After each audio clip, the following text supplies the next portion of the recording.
امام اعظم ابو حنیفہ کسی سے قرض لینا تھا، دروازے پر دستک دی اور پیچھے آ کے دھوپ میں کھڑے ہو گئے، تو کسی نے کہا حضرت چلاتی ہوئی دھوپ ہے اور یہ سایہ یہ دیوار ہے، اس میں کھڑے ہو کے انتظار کیجئے۔ فرمایا صاحب خانہ سے قرض لینا ہے، اور جس سے قرض لینا ہو قرض کے علاوہ اس سے کوئی نفع اٹھانا سود ہوتا ہے، تو میں اس لیے اس کی دیوار کے سائے میں کھڑا نہیں ہو رہا مبادا کے سود نہ ہو جائے۔ تو یہ ان کی احتیاط تھی، اور پھر ان محتاط ہاتھوں سے ہمارے تک دین پہنچا۔ تو اللہ کے جو ولی ہیں وہ ایمان کے بھی اعلیٰ ترین مرتبے پہ فائز المرام ہوتے ہیں، اور وہ اتقاء کے بھی اعلیٰ ترین مرتبے پہ فائز المرام ہوتے ہیں۔ باقی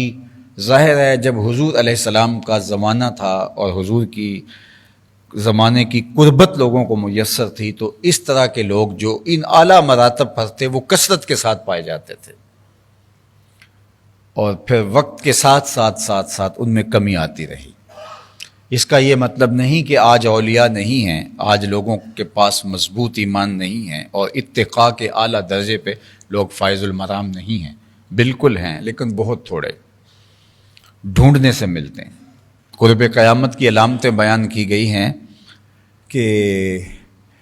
لوگ کہیں گے فلاں بستی میں ایک دیانت دار آدمی رہتا ہے، اور لوگ اسے دیکھنے جائیں گے۔ تو ہمیں جو اولیاء اللہ کی اصطلاح دی گئی ہے، ایک تو یہ ہے کہ ہم اہل اللہ کو تلاش کریں، ان کی قربت میں بیٹھیں، اور دوسری بات کہ ہم خود بھی وہ صفات اپنے اندر پیدا کریں کہ اللہ کے ولی ہم بھی تو بن سکتے ہیں۔ اللہ تعالیٰ نے یہ دروازہ مخصوص لوگوں کے لیے تو نہیں کھولا کہ وہ اس دائرے میں آ سکتے ہیں، عام لوگ نہیں آ سکتے۔ اللہ کا جو بھی بندہ محنت کرے گا، کوشش کرے گا،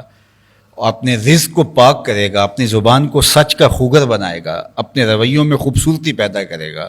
لوگوں کے لیے ضرر کا باعث نہیں بنے گا، اپنی زندگی کو مرتب اور منظم کرے گا، اللہ رسول کے بتائے ہوئے طریقے کے مطابق چلے گا،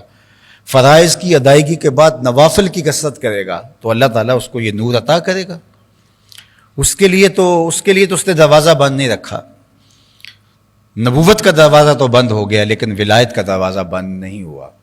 اس لیے مجھے اور آپ کو جہاں اہل اللہ کسی کے بارے میں، وہ واصف علی واصف مرحوم نے کہا تھا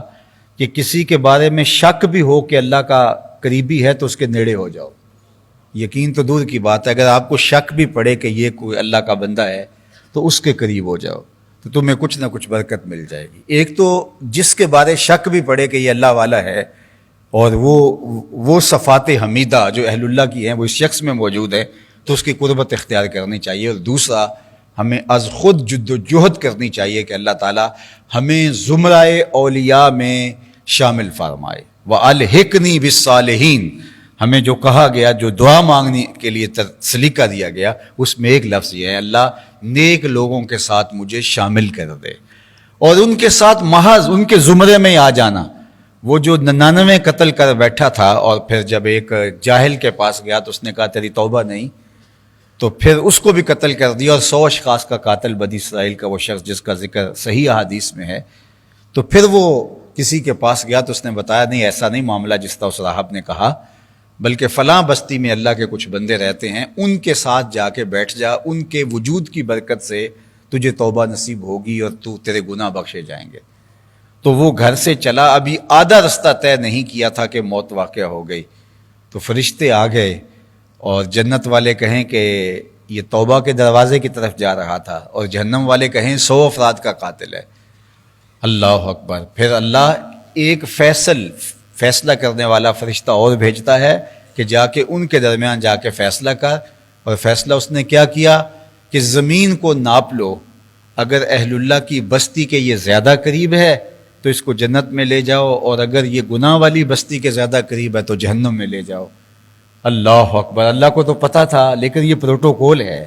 توبہ کے دروازے پر آنے والے اور اللہ والوں کی بستی کی طرف جانے والوں کا، کہ پھر ایک ایک انچ ناپا گیا، اور کہتے ہیں جب وہ گرا، حدیث پاک میں آتا ہے جب وہ گرا تو وہ بالکل درمیان میں تھا، نہ ادھر تھا نہ ادھر تھا، لیکن جب گرا تو اس کو شوق تھا کہ میں پہنچوں، تو وہ گرتے گرتے اپنی جو ہے وہ چھاتی کے بل اپنے آپ کو تھوڑا سا گھسیٹ کے آگے کر رہا ہے کہ میں پہنچ جاؤں، لیکن نہیں پہنچ پایا۔ تو جب ناپا گیا تو وہی ایک دو بالشت زیادہ اللہ والوں کی بستی کے قریب ہونے کی وجہ سے اس کو جنت عطا کر دی۔ اٹھ فریدا ستیا تے میلہ ویکھن جا، وت کوئی بخشیا مل جاوے تے تو میں بخشیا جا۔ تو ان لوگوں کی تو سنگت بھی جو ہے وہ اندر کی ستھرائی کی ضامن ہوتی ہے، چہ جائے کہ انسان خود اس زمرے میں شامل ہو جائے۔ اللہ جل شانہ ہم سب کو ایسی پاکیزہ زندگی عطا فرمائے